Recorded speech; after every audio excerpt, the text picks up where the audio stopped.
Hey friends, welcome back to my channel. My name is Heather. The setup is slightly shifted this video, so if you're like, couldn't you figure out your lighting? Couldn't you get where you normally sit? The answer is no, because I had to bring my TBR cart over here for today's video, because today we're talking about all of the books I own that I haven't read. It's my moment of shame, and it is I hereby dedicate my life to reading these books over this year, because it's getting ridiculous and I'm running out of room. And I'm gonna say it now, not the end of the video, I'm saying it now. Unless it is a continuation of a series, or it was a book or an author that was on my most anticipated reads of 2024, I'm trying my hardest to not buy anything else, okay? I'm saying it now.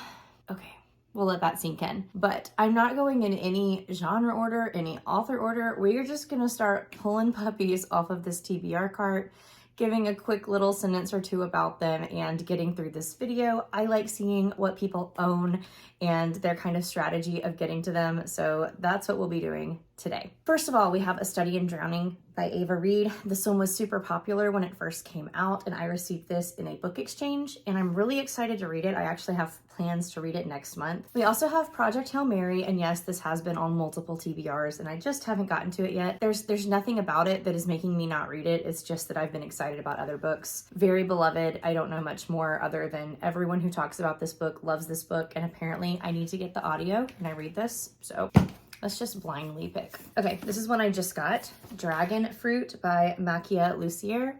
This was in my Book of the Month box last month. And today I saw somebody's review that said Moana meets dragons meets Raya and the Last Dragon. So say no more. The font is also super big for a young adult book. So despite this being a fantasy, I think it's one I'm going to fly through, and I also have plans to read this one very, very soon. What's next? A very beloved author, Abby Jimenez. I have The Friend Zone. My friend Kendall gifted this to me for my birthday last year, and I just haven't gotten to it yet, but I really like reading these romances in the summer, so catch me by the pool with The Friend Zone. We love Abby in this house. We have Richard Osman's The Last Devil to Die. This is the fourth book in the Thursday Murder Club series, which if you've been around on my channel at all, you know that this is one of my favorite series of all time. And every book, despite being like funny and heartwarming, has also been sad. So that's one reason I haven't gotten to this one yet. I'm just not ready to cry over it. Okay, this is M.A. Carrick's The Liar's Knot. M.A. Carrick is a duo of authors, and this is the second book in Brick and Rose trilogy. This is one I started last year and accidentally put down. This is James S.A. Corey's Leviathan Wakes, which is the first book in the Expanse series.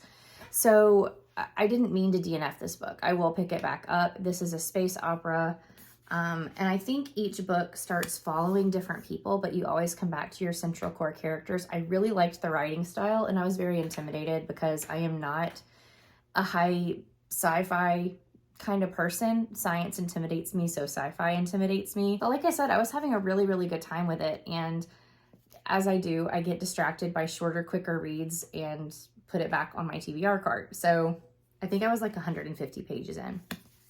But I really look forward to picking this up, and it's a super long series. So if I end up loving the first book, I have so many more to dive into. Another book I can't wait to read by the pool this summer. This is Happily Never After by Lynn Painter. I have not read anything else by Lynn Painter, but the premise of this one just sounded really cool. It's about people who hire other people to object at their weddings because they don't want to break it off themselves. And so we have two people that do this job, and I think they end up falling for each other. Speaking of big, intimidating sci-fi books, I've got Paradise 1 by David Wellington. This was talked about in one of my Discord friend groups earlier in 2023. 2 or 3 of my friends were reading it, and both of them absolutely had the time of their life with this book. It is not only sci-fi, but it is sci-fi horror. And I think we're following somebody as they are sent to investigate a space station, and they realize that it is just completely wiped out, and they're trying to solve the mystery of what happened to all of these people. I love the very simplistic cover of this.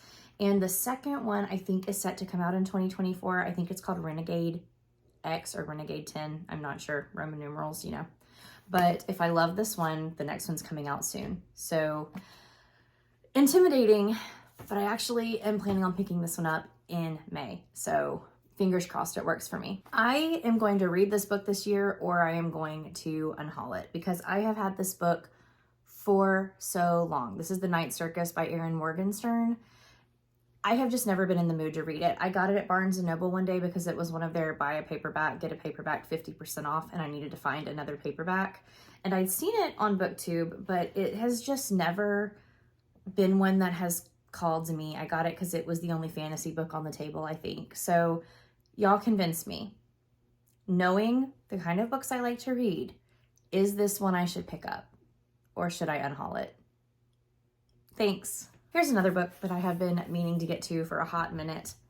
The Very Secret Society of Irregular Witches by Sangu Mandana. She actually has another book coming out this year, which I meant to put on my anticipated releases and did not. It's like A Witch's Guide to Magical Innkeeping or something. But I know this is supposed to be like one of the most beloved witchy found family books that is out there. Here's another book I'm probably going to end up unhauling because it was another situation where it was 50% off at Barnes & Noble. But now I'm like, why did I buy that? The Fairy Bargains of Prospect Hill. After hearing people talk about this book, apparently it's very slow and kind of meandering, and I just don't feel any kind of attachment to it other than the fact that the cover is beautiful and very cottagecore and very spring if we're diving into that, but I just don't think I'm gonna read this one. And that is the problem with being a chronic book buyer. Next up, we have Golden Sun by Pierce Brown. This is the second book in the Red Rising original trilogy, but there's, I think, gonna be 7 books at the end. I really, really loved Red Rising, but I read it really fast, and I was kind of like burnt out on the audiobook experience after I read Red Rising, and so I haven't picked up Golden Sun, but I know that the books just keep getting better and better and better as you go. So I can't wait to read this one, but I feel like it's like a fall series to me. Then I have a book that's very, very precious to me, and that is The Little Prince, which my best friend got me for Christmas this year. I always ask him for a book, and he did get me the book I wanted, but this was like a surprise. So I'm very, very thankful to him for getting me this beautiful cloth-bound edition. It's got very pretty gold detailing. I have never read The Little Prince. This one is full of color illustrations, and I'm just saving this for a time where I feel like being very sentimental, or maybe I'll save it for when my nephew is a little bit older and we can read it together. That would be sweet. Okay, I'm gonna talk about these two together. I've got the next 2 books that I need to read in Robert Jordan's The Wheel of Time series, which that hurts my heart a little bit to admit. But this is book 4, The Shadow Rising, and this is book 5, The Fires of Heaven. And I'm buddy reading this with my best friend, and so I feel like I'm doing a disservice by not catching up with him because I think he's on book 9 or 10 now, and catch me still stuck in the middle of book 4. We've also started watching the TV show together, and that's been an experience. The last book I have on my top shelf, and this is gonna make my friend Maris very happy to see. It is City of Brass by S.A. Chakraborty. And I have big plans for this book and this series, but I can't talk about it yet. Follow along. If you are interested in reading this book with me, wait till I hit 1,000 subscribers, and I can't say anything else about that. But I know that this is high fantasy, this is beloved fantasy, very rich setting, very rich world building, Egypt-based magic and history and lore in this as well. So I bought this when my Books A Million was going out of business, and it has sat here being beautiful, waiting for me to pick it up, and that time just hasn't come yet, but that time is coming soon. And guess what? We're on the second shelf. Next up, picked this one up at Mississippi Book Fest, and I don't want to say I'm scared to read it, but like, it's The When to Be Puzzle by Lois Lowry, and I love Lois Lowry, and this book is signed by her, and I'm kind of like, but what if we get to a point where she's not writing books, or she's not able to write books anymore? I don't want to run out of books by Lois Lowry. She signed it. It says For Heather from Lois Lowry. This book was recently sent to me by one of my subscribers. I don't know much about it other than we are living in a world where people can be resurrected, and this woman has been murdered and she comes back to life and has to solve her own murder. But like I said, in-person book club pick for next month, so definitely getting to it very soon. It won't stay on the TBR shelf for long. It's also like a cute squat little hardcover. I feel like you don't see many hardcovers this size. We also have Holly, which I picked up at it wasn't 50% off this year. Was it 33% off Barnes & Noble hardcover sale around Christmas? I picked this up because my friend Hannah at the Teacher's TBR really enjoyed it. I don't know much about it. I think that the cover is stunning, and I think I'm saving this one to read in case Summerween happens again this year, which I'm sure it will, but you never want to assume, right? All right, this is a nonfiction book. This was sent to me by my cousin because we got to chatting about similar personality traits on Instagram one day. This is The Highly Sensitive Person by Elaine and Aaron. And this is a self-help book for highly sensitive people. And I definitely fall into that category. There is a little quiz that you take at the beginning. So there is a quiz that you take at the beginning, and based on your answers, it lets you know if you are highly sensitive. And I am highly sensitive, and I know that it gets in the way of my personal life and the way that I react to things and being able to move forward in certain situations. So this says how to thrive when the world overwhelms you. And that is the story of my life. And I've kind of been afraid to confront that aspect of my personality and like not battle it or defeat it because it's part of who I am, but like know how to manage it so that it doesn't get in the way of thriving. So I will get to this. You know, when you're going through like therapeutic situations, it can be hard to confront yourself. The next two books are part of a series that I have already started, and they're also by one of my favorite authors of all time, and that is the second and third book in the Beartown trilogy. I absolutely loved Beartown, and I absolutely adore Frederick Bachman. Beartown made me sob. Anxious People made me sob. A Man Called Uva made me sob.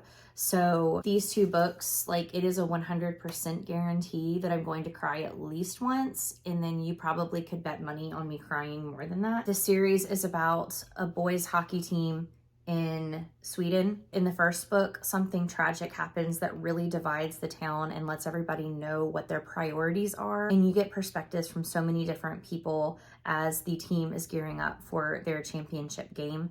I don't really know how the series is going to continue, but the second one is Us Against You, and the third one is The Winners. And I told y'all this is my favorite author, right? Best Friend, just kills it every time, knocks it out of the park. Signed by Frederick Bachman. Key to my heart. Key to my heart. Oh, we have a book I don't know that I'm ever going to get to. Get a Life, Chloe Brown by Talia Hibbert. I picked this up at my local used bookstore the first time that I went in there, and I felt like I had to buy something. And I know I've heard really good things about this book, but for whatever reason, I never have a compulsion to read it. I've got another romance that I do intend to get to, and that is Practice Makes Perfect by Sarah Adams. The only reason I haven't read this one is because I don't have the first one, and I want to read that one first, which is When in Rome. I have another romance on my TBR shelf, and that is Check and Mate by Allie Hazelwood. Now, I know my friend Hannah at the Teacher's TBR would go on a rampage convincing me not to read this book, but she went in reading this book thinking that it was YA. It is apparently a little bit more steamy than what we would expect to be in a YA book, and I don't think that I would ever let my middle schoolers get a hold on it. But I just had to get this book because I love love and I love chess. So, and I've loved Allie Hazelwood's books, so I just think that I still need to read it. The next book that I have to talk about is another fantasy sequel, and that is Children of Fallen Gods by Carissa Broadbent. I read the first one of this about a year ago, which was Daughter of No Worlds, and I absolutely loved that book. So I've been excited to pick up the second one, but I don't know. I haven't been in like my chunky fantasy mood lately, but I am now back into that era, so I'll probably pick this one up soon. And have no fear, if you wait too long to read a Carissa Broadbent book, she has very detailed recaps on her website, which I highly appreciate. I've already gone back and read the recap for book one so that I could be ready for this one. This one follows a girl who wants justice for her people. She wants to save them. She's a former slave. There's rebellion. There's really cool magic. And at the heart of it, there is the sweetest love story. And the male main character is very much a hermit, and he like hates everyone but her. And we love that trope. I have two books that are part of a series. I have DNF'd the first one once before, but I'm willing to give it another try. And this is the First Law trilogy. So I've got The Blade Itself, and I've got Before They Are Hanged. So I bought this one myself, and I got this one at a used bookstore. I don't think these covers are part of the same release. Yeah, so this cover went with the Blade Itself that was like the parchment, and this one went with the like red, blue, white, but I don't really care. I think that they still look pretty cohesive when you have the spines next to each other, so I don't mind, especially because I got this one for $8 at a used bookstore in New Orleans. I know that this is grimdark, which I haven't fully explored yet, but me and my chunky fantasy era right now wants to give it another try. The first time I tried to read this was during COVID. I was super, not diagnosed, but I was super depressed living by myself. And I don't think that this was the book to pick up while I was feeling that way. This is grimdark, and I know that the first one is a little bit meandering and feels plotless, but you really get to know the characters, and then the plot really picks up in the second and third book. I don't know anybody that has read Joe Abercrombie that doesn't like Joe Abercrombie, except maybe Ashlyn Kaylee. She read it for her husband and didn't really love it, but I know he loves it, and I tend to fall in line more with his recommendations than Ashlyn's, even though I love both of them as YouTubers. So I don't know exactly when I'm going to get to the first law. Let's make it happen, guys. Let's make it happen. We're almost done.